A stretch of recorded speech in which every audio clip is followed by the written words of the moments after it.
Ladies and gentlemen, make sure you are following us on Apple Podcasts and Spotify. Give us a 5-star rating. It massively helps us out. Enjoy. Touching on United, moving away from FPL a little bit. Obviously, you're a United fan. Yeah. What's your opinion of this season? You know, Ronaldo. That was enough, right? No? Yeah, like how do you think results will go? Where do you think you're going to finish? Outside top 4. I think Arsenal will get top 4. I think Spurs have probably got a bit of a chance. I think they've got to play each other, right? If Arsenal It's a rearranged game, isn't it? Yes, that's right. Yeah. So if Spurs could win that, then who knows? But I think Arsenal got one game in hand as well. So yeah, I don't think Man United will get top 4, but they're out of Europe now, so that might help. But then so are Arsenal and so are Spurs. So yeah, it's not gone well. Do you think there's a chance that you don't even get top 6? I mean, there's Arsenal, Spurs, West who else? Ham. Yeah, I think West Ham. I think them being in Europe is going to hurt them a bit. I don't know what I think their next few fixtures are okay. United have got a game in hand over Spurs, and they're 2 points over West Ham. And they're 2 points ahead. Yeah, I think West Ham will drop off. I think Europe will hurt them. Like their squad depth's not that much. I know Yarmolenko's obviously done really well recently, but ideally, I'm sure Moyes would keep Antonio on longer, and it's just not been. I mean, Antonio must be knackered. He's not used to playing like this many minutes. So I think Man United. Yeah, I think top 6 is fine. But I mean, who wants top 6? Right? Not Ronaldo. Yeah. Yeah, literally. What's your opinion on Rangnick? Yeah, you're right. Yeah, you got it right. They're looking at bringing in Ten Hag, aren't they? Yeah, he seems to be the front runner. Like a lot. I don't know if you saw, but they on the Man United channel. They had a discussion. They did. Which I thought was really weird. weird. They put it on the YouTube channel. It was like a fan TV episode about who should be... It was literally called Who Should Be the Next Man United Manager. On the official Man United channel. Yeah, it came out like yesterday. It was one of their socials. Yeah, it was a bit weird, It's very strange. But then we're talking about it, so maybe that's why they did it. Yeah, I think Rangnick's done all right. I mean, it was a pretty tough job, right, to come in for just a small stint. And like... The clubs, I would say, is a bit of a mess in general. So I don't know. Probably should have beaten Atletico. I think or at least given more of a game. I think we played well. The thing is, I think we played well without really threatening. Do you know what I mean? Like we had a lot of the ball. We won the ball back, but then we don't really know what to do with it when we get closer to the goal. But again, like what's his name? Elanga came close. Like it's I quite like Rangnick, to be honest. I don't think he should necessarily keep the job because I don't think the players really want that. I think he was seen as a temporary solution. Yeah. Would you, if you say for example you get Ten Hag, would you like to see Rangnick be moved up to like a director of football role? I think that's the plan. Yeah, that is the plan. Of it, right? Yeah, that's the plan. I think so. Yeah, because he's done that before. He's been very successful. Yeah, and I think Man United need just an overhaul in general, like top to bottom. Obviously, the owners aren't going to change. But I think Rangnick going upstairs and maybe, I think just recruit, it's not even, like some of the recruitment's been okay. Like no one was annoyed that Sancho came, for example, but it's just trying to fit him into a system that's like always changing. Yeah. They had Solskjaer and you got Rangnick. He started 4-2-2-2 and then it's back to basically the same formation that Solskjaer used to play. And it's like, it's just all over the place. So you need someone to come in.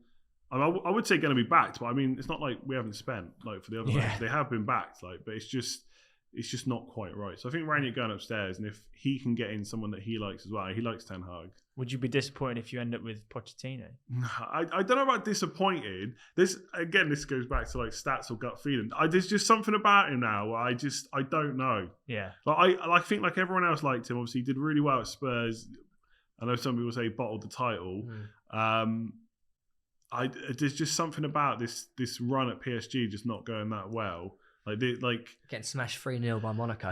Yeah, and they shouldn't have gone out of the Champions League either. I know obviously Real Madrid did really well to come back, but they shouldn't have lost that game. I watched a deep dive on the analysis on that Real Madrid PSG game, and they said, look, you can blame the players for all they want, but at the end of the day, it was Pochettino's decision that destroyed them in that game. They took off Paredes and brought on, was it just a guy? Who did they bring on? They basically took off Paredes, and that just destroyed their whole shape and their whole ability. And as soon as they took off Paredes, they just crumbled. And that was a management decision. Yeah, yeah, maybe. I mean, I think it's a bit harsh, like to lose 3 goals like that and blame it all on him. But yeah, I don't know. That's just a gut feel now. There's something about Pochettino just doesn't feel right now. Like he was the right man a few years ago, and now maybe we should look elsewhere. Whether Ten Hag will be the man, I don't know. Like, obviously, did work. Ajax have just gone out of the Champions League now, which isn't so good. But yeah, I don't know. Again, it's not for any real reason. It just doesn't feel like the right time right now. Some recent news that has just come out, actually linked with United, actually. Declan Rice has just had £150 million price tag slapped on his head. Mental. Is that the correct price or overpriced? I don't even know what to think about prices anymore. They're so all over the place. Like, Overpriced. Overpriced. That was the joke. Okay. God, come on. Yeah, I mean, 150 is too much money for him, I would say. Like, he is brilliant. What do you value Declan Rice at? Again, like, if you're United, I mean, realistically, in this market, he probably is 80 million. I think 80 plus. At least, yeah, because, I mean, one, he's English, right? English tax. Yeah, there is. There is yeah. an English tax, like, and he's Premier League proven, at least for, a season or two, or I don't know. Yeah, season or two? Yeah. Not more than that, is it? Yeah. I was thinking, is it more than that? But he's still quite young. And obviously, yeah, he's young. So he's going to have, not necessarily resale, but he's going to have value in the future. Whether or not you get more than 80, I don't know. But you're going to get something back. So he probably is worth 80. But I think this is part of the problem with Man United. Like, I mean, would I be annoyed if they paid 80 million for Rice? I think you probably also had not just English tax, you also got Man United tax. Yeah. Like, clubs know that they can charge a premium on these players if United are looking at them. I would love Rice at Man United. He'd be Who perfect. wouldn't? He'd be perfect. Yeah. Well, I think he'd be perfect in nearly every club. Mm. And the only thing about him is, I'm really not sure he wants to go to Man United. I think he'd rather go to Chelsea. Yeah. I think he's always been linked with Chelsea. He's came from there, right? Yeah, big links with Mason Mount as well. I think they get on really, really well. I think he used to play football when they were younger, whatever. Does he really want to go to Man United?